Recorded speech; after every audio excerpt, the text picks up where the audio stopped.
Blobfish.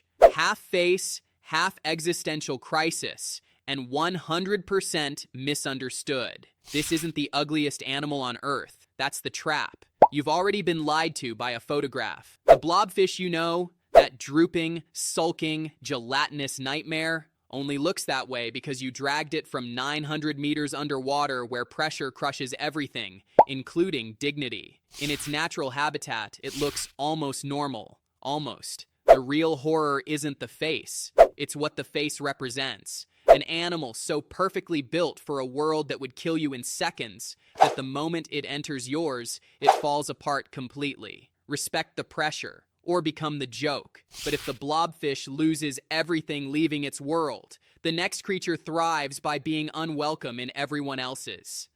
Aye, not a demon, not a bad omen, just an animal that evolution forgot to make presentable. Madagascar locals have feared this creature for centuries, which is unfortunate because the eye is simply a lemur with one very long, very unsettling middle finger. That finger isn't random. It taps on wood, listens for hollow chambers, and extracts grubs with surgical precision. No other primate does this. The eye invented its own ecological niche because nothing else was filling it. Enormous eyes for night vision, bat-like ears that hear movement inside bark, teeth that never stop growing. The real problem isn't the appearance. It's that humans decided ugly meant evil and started killing something irreplaceable. The eye doesn't look cursed. It looks like a creature we failed. But if you think that's a crisis of size, wait until something smaller survives everything you can throw at it.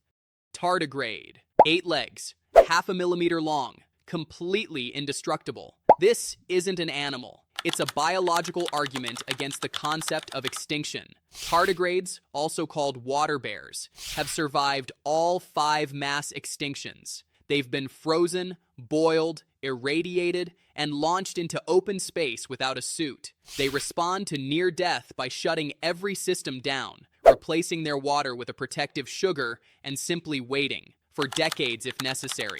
No food, no water, no oxygen, just patience that outlasts catastrophe. Scientists once rehydrated a tardigrade frozen for 30 years. It woke up, it reproduced, it was fine. The real terror isn't their survival. It's what their survival quietly implies about how fragile everything else is, including you. But not every survivor is invisible. Some announce themselves from the deep. Dumbo octopus, named after a children's cartoon, lives 6 kilometers underwater where no light reaches and pressure would collapse your lungs like paper. The ears are real. The cuteness is a coincidence. The Dumbo octopus doesn't ink, doesn't camouflage aggressively, doesn't hunt with speed. It hovers above the ocean floor using those ear-like fins, moving with patience that only makes sense in a world with no predators brave enough to follow it down. It swallows prey whole because at that depth, chewing wastes energy you simply don't have. Here's the quiet fact nobody mentions. We've barely seen them.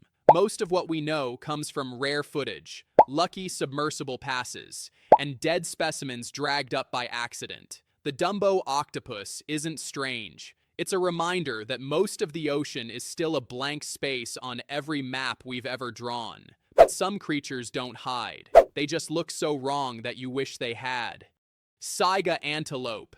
That nose is not an accident. It is the entire point. The Saiga looks like evolution assembled the wrong parts, but every piece is precise engineering for one of the harshest environments on Earth. That enormous, overhanging nose filters dust during summer migrations and warms freezing air before it reaches the lungs in winter. The Saiga crosses Central Asian steppes in herds of thousands, moving fast enough to outpace most predators. In spring, nearly every female gives birth within the same 2-week window, overwhelming any predator's ability to keep up with the numbers. But here's the cruelty. In 2015, a bacterial infection killed 200,000 Saiga in 3 weeks. More than half the global population gone. The bacteria had always been there, living harmlessly in their distinctive noses.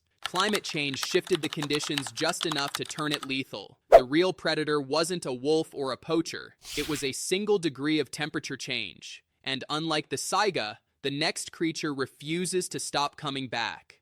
Axolotl. This is not a baby. This is not unfinished. This is an animal that looked at adulthood and said, no. The axolotl practices neoteny, meaning it retains its juvenile features permanently, keeping its external gills, its wide flat head, its permanent expression of mild surprise, and never fully metamorphosing into a land-based adult. But that's not the strange part. The strange part is what it can do with damage. Sever an axolotl's limb and it grows back. Not scarred, not approximate, exact. Bone, muscle, nerve tissue, skin, fully functional. It can regenerate its heart, its spinal cord, parts of its own brain. Scientists have been studying this mechanism for decades, because if we understood it completely, the implications for human medicine would be difficult to overstate. The axolotl isn't strange. It's a solution, a biological answer to a problem we haven't solved yet. It's also critically endangered,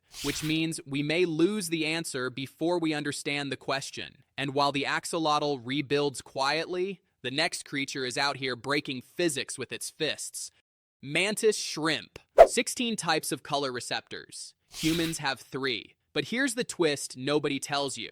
It doesn't see a psychedelic rainbow of colors beyond your imagination. It uses those receptors like a biological barcode scanner, recognizing colors instantly without processing or comparing them the way your brain does. It doesn't see more richly than you. It just sees faster. And then it punches. The club accelerates with the speed of a bullet, creating a cavitation bubble that briefly reaches nearly the temperature of the sun's surface. It misses, and the shockwave still kills. The club regenerates after heavy use. The eyes move independently and can perceive polarized light, ultraviolet light, and depth with a single eye. This creature is not large. It is not celebrated. It lives in shallow coastal waters and is largely ignored by everything that doesn't understand what it is. The mantis shrimp isn't a shrimp and isn't related to mantises. The name is a human approximation of something we don't have a proper category for. The real discomfort isn't the punch.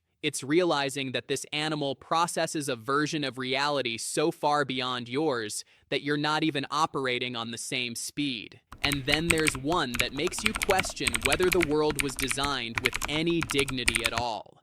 Sparklemuffin spider. Yes, an actual researcher officially gave it that nickname.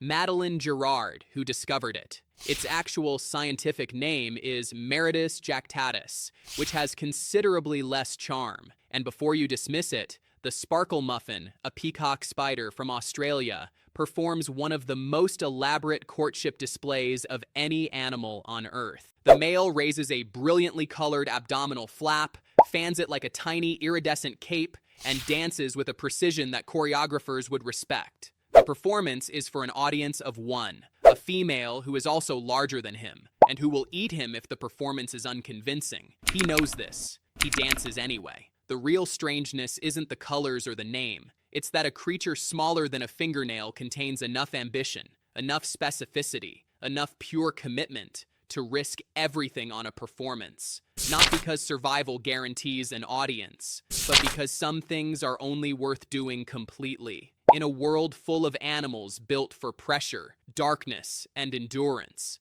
this one reminds you what biology looks like when it decides to be extraordinary for no practical reason at all. Strange isn't a flaw, it's a feature. Every animal on this list exists in a world perfectly shaped around what it is. The question was never why they're so weird. It was always why we took so long to pay attention. If you made it this far, hit subscribe, drop a like, and tell me which strange creature you want explained next.